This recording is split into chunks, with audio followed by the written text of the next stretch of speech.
última referencia que tiene la sociedad dominicana de un intento de reforma constitucional fue aquel abordaje de Danilo Medina de intentar modificar la Constitución para garantizar presentarse nuevamente a las elecciones del 2020. Fue una gran batalla alrededor del Congreso Nacional. Ustedes recordarán a Luis Abinader y a Leonel Fernández en son de piquetes en el Congreso Nacional o frente al Congreso Nacional, procurando que no se abriera un proceso de modificación de algún artículo de la Constitución y particularmente el artículo que limitaba la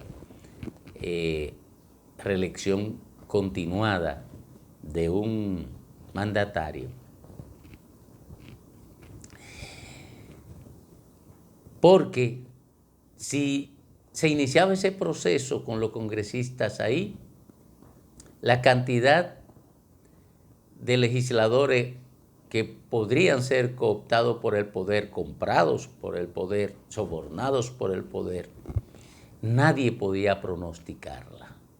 Pero tanto Leonel Fernández como Luis Abinader sabían que algunos de los legisladores de ellos se iban a vender, por experiencia ya pasada. Y ocurre que ese cerco al Congreso Nacional y esa presión permanente, más la intervención del poder norteamericano, lograron abortar el propósito de Danilo Medina, pero fue una gran batalla. Ahora, bajo la sombrilla del propósito de estatuir constitucionalmente la independencia del Ministerio Público de otros poderes y particularmente del Poder Ejecutivo, se ha lanzado ese propósito desde los ámbitos del poder.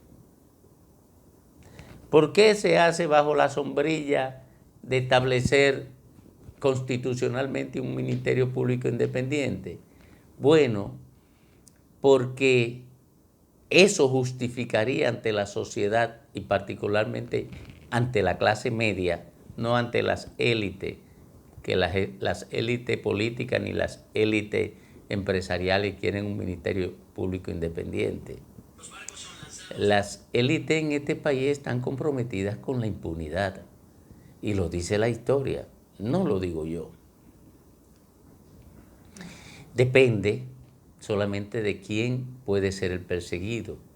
Y si no, recuperen el comportamiento de las élites empresariales cuando la élite financiera defraudó a la nación mediante prácticas delictivas en el ámbito financiero y generó la quiebra de 3 bancos. ¿Cuál fue la actitud de la élite empresarial? Pedir que no se llevara a los tribunales a los responsables de ese megacrimen. ¿Y qué hacen los políticos? Bueno, observen el curso de la ley de extinción de dominio. Los políticos, la élite política está vinculada a la protección de la delincuencia en su más alto nivel, no solamente la protección de los corruptos, de los que se apropian de los recursos del Estado, sino la protección de quienes se vinculan al crimen organizado. Aquí se declaró 3 días de duelo, 3 días duelo nacional por una persona cuya característica fundamental es que había construido una fortuna que salía del crimen organizado. imagínense la vocación de protección que tiene la élite política a la actividad delictiva o la garantía de impunidad. Aquí un individuo que era buscado por la DEA y perseguido permanentemente por la DNCD, se le garantizó desde los estamentos más altos en términos políticos que se fuera del país por Haití, impidiéndole, ordenándole desde la Procuraduría General de la República a los agentes de la DEA y a los agentes de la DNCD que no se le detuviera cuando lo tenían ubicado. Ese es el comportamiento que conocemos de la élite política y de la élite empresarial. Habrán excepciones porque las hay excepciones, pero en términos generales es su conducta.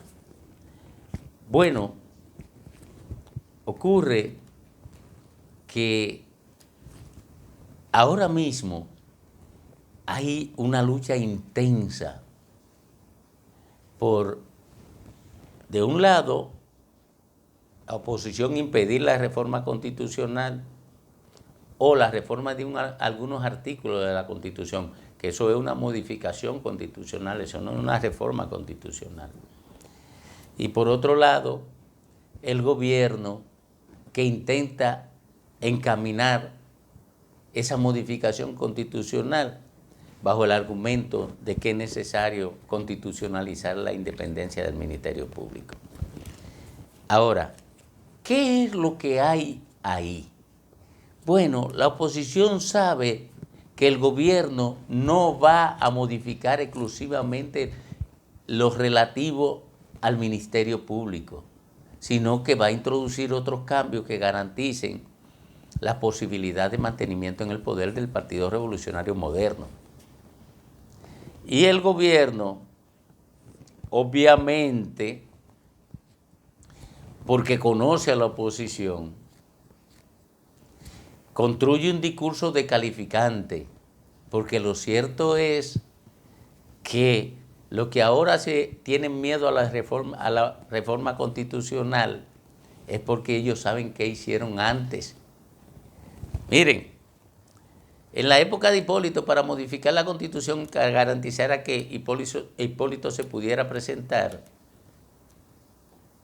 ¿quiere que le diga qué hizo el PRD, que hoy se llama PRM? Compró 10 legisladores del PLD.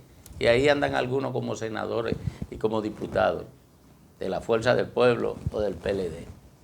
10. Que ellos se reían porque dijeron, el encargado de la compra de esos legisladores por parte del gobierno dijo que se vendieron barato, lo del PLD. Es una práctica común entre ellos. Y como ellos saben la característica mafiosa con que se manejan en el Congreso Nacional, no quieren que se abra la Constitución.